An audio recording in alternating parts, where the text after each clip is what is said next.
नमस्कार प्रेक्षकांनो, आजच्या भागामध्ये आपण बघूया. इथे आता मंजिरी रायाला विचारते की राया, अरे तू बाप्पाला माझं मागणं तर सांगितलंस ना, माझी इच्छा सांगितलीस का? तेव्हा इकडे राया म्हणत असतो, हा मिस फायर, अगं तुझ्यासाठी तर मी तिथे गेलो होतो ना. तुझी इच्छा मी बाप्पाला सांगितली आणि आशीर्वाद म्हणून हा देवाचा हारसुद्धा माझ्या हातावरती पडला, माहिती आहे तुला. तुझी इच्छा लवकर पूर्ण होईल. तेव्हा इथे राया म्हणत असतो, बरं ठीक आहे, तू आता प्रसादाचा मोदक खा, मी हा बॉक्स ठेवून आलो. तेव्हा राया आता बाहेर गेल्यानंतर जीजी म्हणत असते, राया तसं मनाने चांगला आहे गं, पण त्याला आईवडिलांचे संस्कार नाही मिळाले ना, म्हणून तो गुंड झाला आहे. तेव्हा इथे मंजिरीला आठवतं, रायाने तिला सांगितलेलं असतं की त्याचंसुद्धा कुटुंब होतं, त्याचंसुद्धा घर होतं, त्याचे आईवडील होते, त्याचा भाऊ होता, हे सगळं त्याने तिला सांगितलेलं असतं. ते इथे मंजिरीला आठवतं आणि मंजिरीच्या डोळ्यात पाणीच येतं. त्यानंतरला इथे राया आल्यानंतर जीजी म्हणत असते की मंजिरी, मी जरा घरी जाऊन येते, तुझ्यासाठी काहीतरी बनवते आणि घेऊन येते. तेवढ्यातच इथे राया आता आलेला असतो.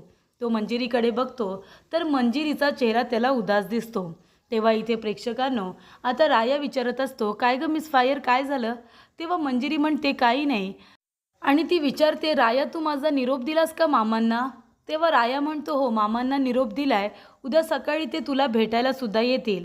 तेव्हा प्रेक्षकांनो, इथे मंजिरी विचार करत असते आणि तेवढ्यातच तिथे नाना आणि राया दोघे जण येतात.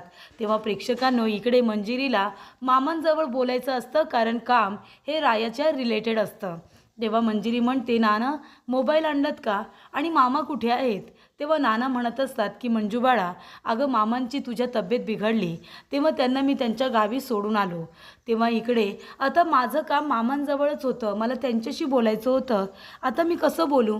तेव्हा नाना म्हणत असतात, अगं फोन आणलाय ना, फोन कर आणि मामांजवळ बोल ना. तेव्हा इथे मंजिरी म्हणते, बरं ठीक आहे. तेव्हा मंजिरी म्हणत असते, राया तू जरा बाहेर जातोस का रे, मला जरा मामांजवळ महत्त्वाचं बोलायचं आहे.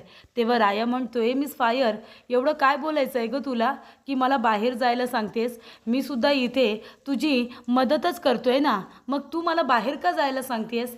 रायाला इथे रागच आलेला असतो प्रेक्षकांनो, आणि त्याचंसुद्धा बरोबरच आहे. आज तो स्वतःची सगळी कामं सोडून या मंजिरीच्या मागे लागला आहे, तिला बरं करण्यासाठी, तिला त्या जयपासून प्रोटेक्ट करण्यासाठी. जरी तिचं काम रायाबद्दलचं असेल तरी पण त्याला राग येणं साहजिकच होतं. त्यानंतरला इथे आता राया म्हणत असतो की नाना चला आपण बाहेर जाऊया. तेव्हा मंजिरी म्हणते, नाही ठीक आहे, नाना थांबले तरी चालतील. राया तू जाणार आहे, तू जरा समजून घे. हे बघ, असं काहीतरी बोलायचं आहे जे मी तुझ्यासमोर नाही बोलू शकत, आणि आहे आमचं मामा भाचीचं काहीतरी सिक्रेट, ते मला बोलायचं आहे. तू प्लीज जातोस का बाहेर? तेव्हा इथे मंजिरी मनामध्ये म्हणते की राया मला माहिती आहे तुला मी असं बोलल्यानंतर वाईट वाटणार आहे, पण काही गोष्टी आहेत ज्या तुला आधी नाही कळलेल्याच बऱ्या आहेत. तेव्हा इथे राया म्हणत असतो, मिस फायर, अगं मला सांग ना, मी केली तर तुझी मदतच करणार आहे. तेव्हा इकडे मंजिरी म्हणत असते, राया प्लीज मला समजून घे ना, मी तुझ्यापासून ही गोष्ट लपवत नाही आहे, पण आता तुला कळू द्यायची नाही आहे. हे बघ, मी नंतर तुला सांगेन, तू प्लीज जा. तेव्हा नाना म्हणतात, राया तू जा आणि मी सुद्धा येतो. त्यानंतरला मंजिरी म्हणत असते, नाना तुम्ही थांबलात तरी चालेल, रायाला जाऊ दे.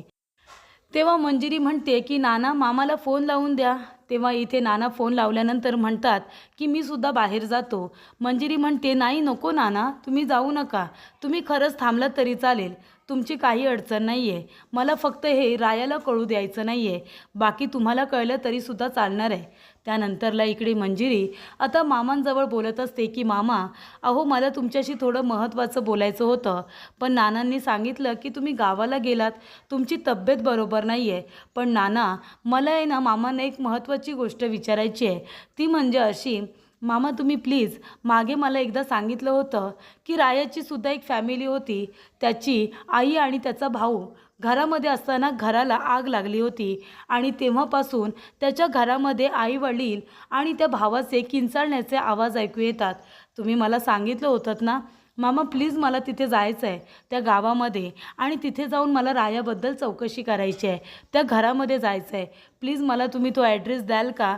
आणि त्याचबरोबर मला तिथे जाण्याची परवानगीसुद्धा हवी आहे. तुम्ही बोललात ना तर मला जीजी नाही म्हणणार नाही.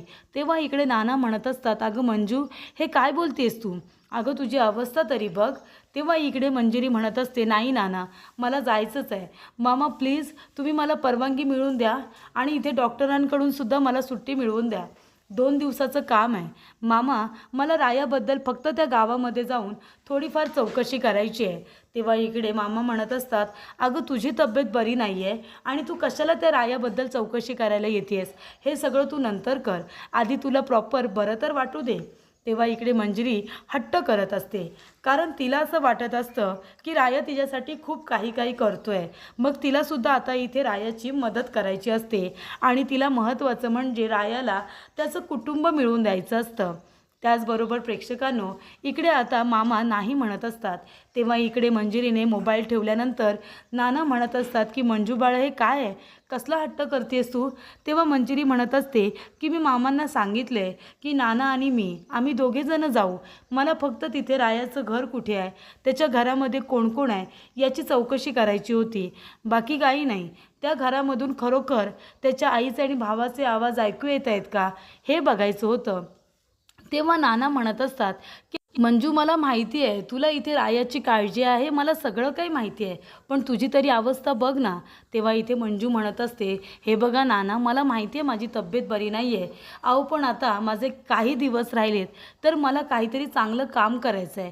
हे बघा मला रायाची थोडीशी मदत करायची आहे, बाकी काही नाही. तेव्हा इकडे मंजिरी आता मामांना मेसेज करते आणि त्याच्यामधून ती त्यांना कळवते की मी डॉक्टरांचं बोलणं ऐकले मामा. त्यांचं बोलणं असं आहे की मी आता जास्त दिवस राहणार नाही आहे, मी जास्त दिवस काही जगणार नाही आहे. माझे आता थोडेसे दिवस राहिलेत आणि त्यामुळे मला जाता जाता काहीतरी चांगलं काम करायचं आहे. मला रायाला त्याचं कुटुंब मिळवून द्यायचं आहे, त्याची ओळख मिळवून द्यायची आहे. प्लीज मामा तुम्ही काही करून मला फक्त परवानगी द्या की मी तिथे जाऊ शकते आणि तुमचं नाव सांगितल्यावरती जीजी मला नकार देणार नाही आणि मला तिथे जाऊन शोधाशोध करता येईल. इथे डॉक्टरांकडून 2 दिवसाची सुट्टी मी मिळवून घेते. त्यानंतरला प्रेक्षकांनो, इकडे आता मामांचा तिला फोनच आलेला असतो. तेव्हा मामा तिला म्हणतात की वाईट साईट काही बोलू नकोस. हे बघ तू कुठेही जात नाही आहेस, तुला बरं वाटणार आहे आणि तुला यायचं आहे ना गावाला, तू ये आणि तुझ्या वडिलांबरोबर ये, नानांबरोबर ये. तुला जी काही चौकशी करायची आहे ती तू कर, मी उमाला समजावून सांगतो. त्यानंतरला इकडे मंजिरीला फारच आनंद झालेला असतो. तेव्हा मंजिरी म्हणत असते की नाना मला मामा म्हणालेत की आले तरी चालेल, तिथे मी रायाच्या कुटुंबाची चौकशी करू शकते. तेव्हा इथे आता नाना म्हणत असतात, काय गं मंजू, असं काय बोललीस तू मामांना की त्यांनी तुला यायला परवानगी दिली? तेव्हा इकडे आता मामा म्हणत असतात की तू येशील पण नानांबरोबर येशील, एकटीने यायचं नाही, तुझ्या तब्येतीची काळजी घ्यायची. तेव्हा इकडे मंजू म्हणत असते, हे बघा नाना, आता तुम्ही नाही म्हणू नका, मामांनी कशीबशी परवानगी दिली, आता तुम्हीही द्या बरं. हे बघा मामा, माणसाचं काय आहे, माणूस कधीही निघूनच जाणार असतो, पण जाता जाता त्याने जर एखाद्याच्या आनंदासाठी काहीतरी चांगलं केलं तर त्याच्यातून आपल्याला मिळालं तर पुण्यच मिळणार आहे ना, आणि दुसऱ्याच्या चेहऱ्यावरती आनंद, हे सुद्धा तिने मामांना सांगितलेलं असतं. मामांना असं वाटतं की मंजूची जर इतकी इच्छा आहे तर तिची इच्छाही पूर्ण झाली पाहिजे. त्याचबरोबर प्रेक्षकांनो, इकडे आता नानांनी सुद्धा परवानगी दिलेली असते. तेव्हा इकडे नानांना मंजू थँक्यूसुद्धा म्हणते. तेव्हा नाना बाहेर येतात. तेव्हा राया म्हणत असतो, नाना काय झालं, काय बोलत होती मिस फायर? तेव्हा नाना म्हणतात, 1 मिनिट, मला तिच्या आईजवळ तर बोलू दे. तेव्हा इकडे नाना म्हणत असतात, हे बघ उमा, अगं आपल्या मंजूला आहे ना एक दर्शनासाठी जायचं आहे आणि तिने तो हट्टच केला आहे. तेव्हा इथे उमा म्हणते, अहो तिला बरं वाटत नाही आहे आणि तिला कुठे दर्शनासाठी जायचं आहे आणि कुठे नेताय तुम्ही? तेव्हा नाना म्हणतात की हे बघ, डॉक्टरांचे प्रयत्न जिथे थांबतात, आपण जिथे थांबतो तिथून देव सुरू होतो आणि तिची जर इच्छा आहे ना मनापासून की तिला देवाच्या दर्शनासाठी एका ठिकाणी जायचं आहे तर तिने माझी परवानगी घेतली आहे आणि मामांनासुद्धा तिने तिच्या विचारले, मामांनीसुद्धा होकार दिला आहे की ती जाऊ शकते म्हणून. तेव्हा इकडे आता राया म्हणत असतो, अहो पण नाना, मिस फायरला बरं वाटत नाही आहे आणि तिला तुम्ही कुठे घेऊन जाताय, तिला जर काय झालं तर? अहो जीजी तुम्ही तरी सांगा ना. तेव्हा नाना म्हणतात, राया तिला काही होणार नाही आहे, तिचा बाप तिच्याबरोबर असणार आहे. तेव्हा राया म्हणतो, मी पण येऊ का? तेव्हा नाना म्हणतात, नाही नको, मी आणि मंजिरी आम्ही दोघेजणं जाणार आहोत. त्यानंतर इथे आता जीजी घरी आलेली असते. जीजीला तयार झालेलं बघून इकडे आता खूपच जास्त जलेस झालेली असते, ती म्हणजे शशिकला. शशिकला म्हणत असते, काय हो जाऊबाई, इतक्या नटून तटून कुठे गेला होतात? मुलीची शेवटची इच्छा पूर्ण करायला गेला होतात की काय, की तिकडेच मुलीचं लग्न लावून दिलं तुम्ही? तेव्हा इथे उमा म्हणत असते, काय गं शशिकला, तोंडाला येईल ते बोलत असतेस का गं? तुला कळतंय का तू काय बोलतीस ते? तेव्हा शशिकला म्हणते की मला सगळं काही कळतंय, मुलगी आजारी आहे म्हणून त्या रायाबरोबर लग्न लावून द्या ना तिचं, म्हणजे तुम्ही पण मोकळ्या व्हाल. तसंही दिवसभर राया राया तर करतच असते, ज्याच्याबरोबर लग्न ठरले त्याला समोर उभं पण करत नाही आणि दिवसभर आपली राया राया करत असते. तेव्हा इकडे जीजी म्हणत असते की वाटेल ते बोलू नकोस माझ्या मुलीबद्दल, आणि हे बघ ती आजारी आहे आणि राया तिचा दोस्त आहे, तो जर तिची मदत करतोय तर तुला इतका राग काय येतोय? त्यानंतरला इथे शशिकला म्हणत असते, अहो काय तुम्ही काय बोलूच नका, तुमच्याकडे काय बोलण्यासारखं? तेव्हा शशिकला म्हणत असते की तुम्हाला सुद्धा राया आवडत नाही आणि तुमच्या मुलीला पण राया आवडत नाही, मग कशाला त्याला एवढं सहन करताय? जाऊ दे त्याला, जर तुम्हाला तो अजिबात आवडत नाही तर कशाला त्याला बिचाऱ्याला पकडून ठेवलेत आणि त्याला पण विनाकारण त्रास देत आहे. त्यानंतरला तिथे जय येतो. जय म्हणत असतो, माझी काही हरकत नाही आहे, जर मंजिरीला आपल्या मित्राबरोबर छान वाटतं, त्यांची चांगली दोस्ती आहे, त्यांना एकमेकांबरोबर वेळ घालवायला आवडतं, तर माझी काही हरकत नसणार आहे. मी काही दुसऱ्या मुलांसारखा नाही आहे जो इकडे मंजिरीला म्हणेल की तर रायाबरोबर बोलू नकोस, त्याच्याबरोबर काही संबंध ठेवू नकोस. असं मी का सांगू? तो तिचा मित्र आहे, त्याला जर तिच्याबरोबर बोलून छान वाटतं तर मला राग येण्याचं कारणच काय? हे बघा जीजी, तुम्ही माझी अजिबात काळजी करू नका की मी तिच्याबद्दल काही चुकीचा विचार करेन, काही गैरसमज करून घेईन, अजिबात तुम्ही काळजी करू नका. तेव्हा इकडे आता जीजीला खूप छान वाटतं की इथे निदान जय घोरपडेने मंजिरीची बाजू घेतलेली असते. त्याचबरोबर प्रेक्षकांनो, इकडे आता मंजिरी पूर्णपणे निघायची तयारी करत असते. ती आपले कपडे वगैरे आता भरत असते. त्यानंतर इकडे राया येतो आणि राया म्हणत असतो, मिस फायर चाललीस का गं तू? तेव्हा इकडे मंजिरी म्हणत असते, हो रे बाबा चालली, तीच मी भराभर करते. तेव्हा इकडे राया म्हणत असतो, हे बघ मिस फायर तू चालली आहेस ना, मी पण येतो ना तुझ्याबरोबर. तेव्हा इकडे मंजिरी म्हणत असते, नाही राया तू माझ्याबरोबर येणार नाही आहेस, हे बघ माझ्याबरोबर नाना येत आहे. तेव्हा इकडे राया म्हणत असतो, पण हे काय तू अचानक मध्येच काढलंस देवदर्शनाचं? अगं तुला बरं वाटत नाही माहिती आहे ना, तुझी तब्येत बिघडल्यानंतर तुला इकडे डॉक्टर लागतात. तेव्हा मंजिरी म्हणते, अरे माझे मामा आहेत ना, माझे मामा वैद्य आहेत, तू विसरलास का? आणि लहानपणापासून मी त्यांची औषधं घेते आणि नाना पण असणार आहेत माझ्याबरोबर, तू नको बरं काळजी करू माझी. तेव्हा राया म्हणतो, मिस फायर अगं पण हे काय मध्येच काढलेस तू? हे बघ तू कुठेही जायचं नाही आहे, मी तुझा दोस्त आहे ना, मी तुला माझ्यापासून दूर नाही जाऊ देऊ शकत. तेव्हा इकडे मंजू म्हणते, राया काय म्हणालस तू? तेव्हा इकडे राया म्हणत असतो, हे बघ अगं मी तुझा दोस्त आहे, मग आता एक दोस्त दुसऱ्या दोस्तला असं सोडून जाऊ शकतो काय? तेव्हा इकडे मंजू म्हणत असते, मग आता एका दोस्तची जर इच्छा असेल तर दुसऱ्या दोस्तनी ती पूर्ण पण करायला पाहिजे ना, की असं अडवायला पाहिजे दोस्तला जाताना? त्यानंतरला तिथे डॉक्टर आणि सिस्टर येतात. तेव्हा राया म्हणत असतो, ओ डॉक्टर इकडे या तुम्ही, इथे मिस फायरला इतकं बरं वाटत नाही आहे आणि तुम्ही तिला 2 दिवसासाठी बाहेर जाण्याची परवानगी कशी काय दिली ते सांगा बरं मला, कशी काय तुम्ही परवानगी देऊ शकता? तेव्हा इकडे डॉक्टर म्हणत असतात, अहो त्यांच्या मामाने आणि त्यांच्या वडिलांनी आणि त्यांच्या आईने जर परवानगी घेतली डॉक्टरांची की ते स्वतःच्या जबाबदारीवरती मंजिरीला घेऊन जाऊ शकतात, तर आम्ही कोण आहोत त्यांना अडवणारे? त्यांच्या जबाबदारीवर आम्ही त्यांना जाऊ देऊ शकतो ना. त्यानंतरला इकडे आता राया म्हणत असतो, तरीसुद्धा तुम्ही परवानगी नाही दिली पाहिजे, ती तुमची पेशंट आहे ना, तिच्या तब्येतीची काळजी तुम्हाला नाही आहे का? त्यानंतरला मंजिरी म्हणत असते, डॉक्टर प्लीज तुम्ही त्याला काही प्रश्नाचं उत्तर देऊ नका, मी त्याला बरोबर समजावते. तेव्हा इकडे आता औषधं सगळी लिहून दिलीत ना असं डॉक्टर विचारतात. तेव्हा सिस्टर म्हणतात, हो सगळी औषधं लिहून दिलेली आहेत. त्यानंतरला इकडे आता मंजिरी म्हणत असते, राया तू त्यांना काय प्रश्न विचारतोयस? हे बघ आम्ही आमच्या जबाबदारीवरती जातो आहे, 2 दिवसाची सुट्टी घेतली आहे आणि 2 दिवसानंतर आल्यानंतर मी हॉस्पिटलमध्ये ॲडमिट होणारच आहे, तू कशाला काळजी करतोयस? त्यानंतरला राया म्हणत असतो, तरी पण जर मी बरोबर आलो असतो तर काय बिघडलं असतं ना? तेव्हा इकडे मंजिरी म्हणत असते, नाही राया मी नाही तुला घेऊन जाऊ शकत, हे बघ मी नानांबरोबर जाते आणि मी लवकरच परत येईन. आणि राया अजून एक गोष्ट, तू मला प्रॉमिस कर. तेव्हा इकडे राया म्हणतो, कसलं प्रॉमिस?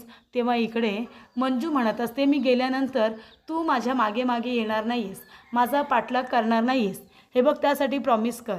तेव्हा राया म्हणतो बरं बाबा ठीक आहे, मी नाही येणार आहे. आता तू ठरवले जायचं तर मी तुला कशाला अडू. त्यानंतर प्रेक्षकांनो इकडे आता मंजिरीने प्रॉमिस मागितलेलं असतं. राया म्हणतो की ठीक आहे प्रॉमिस, मी तुझा पाठलाग नाही करणार, तुला जिथे जायचं तिथे तू जा, पण सुखरूप परत यायचा मिस फायर, आणि मग नंतर तुला मी कुठेच जाऊ देणार नाही आहे. तेव्हा मंजू म्हणते हो बाबा ठीक आहे, मग नंतर मी कुठेच जाणार नाही आहे, मग मी इथे आले ना की मला या खाटेला बांधून ठेव, मग तर ठीक आहे ना, मग मी कुठेच नाही जाणार, पण आता मला जावं लागणार आहे. तेव्हा इकडे आता रायाने प्रॉमिस केलेलं असतं, मंजिरीने सुद्धा त्याला सांगितलेलं असतं की माझं 2 दिवसाचं काम आहे, ते झाल्यानंतर मी लगेच येणार आहे, लहान मुलांसारखा रुसून बसू नकोस आणि माझा पाठलाग तर मुळीच करू नकोस, मग तर कळलं. तेव्हा इकडे राया म्हणतो बरं ठीक आहे. त्यानंतरला प्रेक्षकांनो इथे रायाला आता मंजिरीची काळजी वाटत असते, कारण अचानकपणे कधीही तिची तब्येत खूपच जास्त बिघडत असते. तर इकडे मंजू आता बाहेर आलेली असते. तेव्हा इकडे रायाला आणि जिजीला खूपच जास्त तिची काळजी वाटत असते. पण इथे व्यवस्थित आता मंजूने सुद्धा तोंडाला मास्क लावलेला असतो आणि तयार होऊन ती जायला निघालेली असते. जिजी म्हणत असते हे बघ मंजू, तुझा हट्ट आहे म्हणून मी तुला अडवत नाही आहे, तुला मी जाण्याची परवानगी देते, पण तू स्वतःची काळजी घ्यायची बाळा, अजिबात हयगय करायची नाही आहे तब्येतीबरोबर. तेव्हा इथे मंजू म्हणते जिजी तू नको काळजी करू, मी स्वतःची काळजी घेईन. त्याचबरोबर प्रेक्षकांनो इकडे आता मंजिरी जेव्हा रायाकडे बघते तेव्हा अक्षरशः राया मंजिरीला बघून रडत असतो, कारण त्याला तिची खूपच जास्त काळजी वाटत असते. तेव्हा इकडे आता मंजिरी म्हणत असते की राया अरे हे काय रडतोयस काय लहान मुलांसारखा, डोळे पुस बरं, आधी डोळे पुस. तेव्हा इथे राया डोळे पुसतो. तेव्हा मंजिरी म्हणते राया रडू नकोस, आणि 2 दिवसांनी मी परत येणार आहे ना, असं रडत मला बाय करणार आहेस का, चल मी आता जाते बरं. तेव्हा इकडे राया आता रडत असतो, तो आपले डोळे वगैरे पुसतो. तेव्हा इकडे जिजी आता रायाकडे बघत असते, कारण लहान मुलांसारखा तो इमोशनल झालेला असतो मंजिरी जाणार म्हणून. तर इथे प्रेक्षकांनो हे सगळं मंजिरी जे करत असते ना ते रायासाठीच करत असते, कारण तिला असं वाटत असतं की रायाचं सुद्धा जर एक कुटुंब असतं, त्याचे आई वडील त्याचा भाऊ असता, तर कदाचित रायाची ही अवस्था नसती. रायाला सुद्धा प्रेम करणारी, त्याच्यावरती त्याला जीव लावणारी माणसं असती, त्याची काळजी करणारी, त्याची जवळची हक्काची माणसं असती, असं तिला वाटत असतं. म्हणूनच ती आता रायासाठी खास तिथे जात असते की खरोखर त्या ठिकाणी नेमकं काय घडलं होतं, त्या घरामध्ये त्याचे आई वडील होते का, हे तिला बघायचं असतं. त्याचबरोबर प्रेक्षकांनो आता रायाचं घर जे जळालेलं असतं त्या ठिकाणी मंजिरी आणि नाना दोघेजणं पोचलेले असतात. तिथे गेल्यानंतर ते घर जळालेलं आता नाना आणि मंजू बघतात. तेव्हा मामांना ते दोघंजणं फोन करून सांगतात की आम्ही तिथे पोचलो आहे म्हणून. त्यानंतरला इकडे आता मामा सांगत असतात की मंजू बाळा अगं तेच ते घर आहे, पण हे बघ जास्त आतमध्ये जाऊ नकोस, कारण खूप जुनं घर आहे, जळालेलं आहे, उगाच अंगावरती काही पडायचं. त्यानंतरला इथे नाना म्हणत असतात की मंजू बाळा हे बघ आपण इथे आलो आहे ठीक आहे, पण आतमध्ये काही जायला नको. तेव्हा मंजू म्हणत असते का जायला नको, हे बघा नाना आपण इथपर्यंत आता आलो आहे ना, मग अजून थोडा वेळ जर आपण पुढे गेलो तर आपण आतमध्ये पोचू, तेव्हा प्लीज आपण आता थोडा वेळ अजून इथे थांबूया, मग आपण घरामध्ये जाऊ. तेव्हा इकडे नाना आता नको म्हणत असतात, तरीसुद्धा मंजिरी हट्ट करतच असते. त्याचबरोबर प्रेक्षकांनो इकडे राया आलेला असतो. तो म्हणत असतो की मिस फायर ही गेली गावाकडे देवदर्शनासाठी, तुम्ही तिची काळजी घ्या हां राया. तेव्हा इकडे आता राया मंजिरीसाठी मागणं मागत असतो की तिला बरं वाटू दे, तिची तब्येत बिघडायला नको म्हणून. त्यानंतर प्रेक्षकांनो इकडे आता विठ्ठल आणि रुक्मिणी यांचं दर्शनासाठी तो तिथे आलेला असतो. त्यानंतरला तिथे आलेला असतो तो म्हणजे प्रशांत. प्रशांत तिथे आलेला असतो रायालाच भेटायला. त्याने आपल्या हातामध्ये जे आरतीचं ताट आणलेलं असतं त्याच्यामध्ये एक चिठ्ठी लिहिलेली असते, आणि त्याच्यामध्ये त्याने लिहिलेलं असतं की मंजिरीला कुठला अँटीडोस द्यायचा आहे असं त्याने त्या चिठ्ठीमध्ये लिहून ठेवलेलं असतं. आणि जेव्हा इथे प्रशांत येतो तेव्हा राया मनामध्ये म्हणतो की हा इथे काय करतोय हरामखोर, हा कशाला इथे आलाय.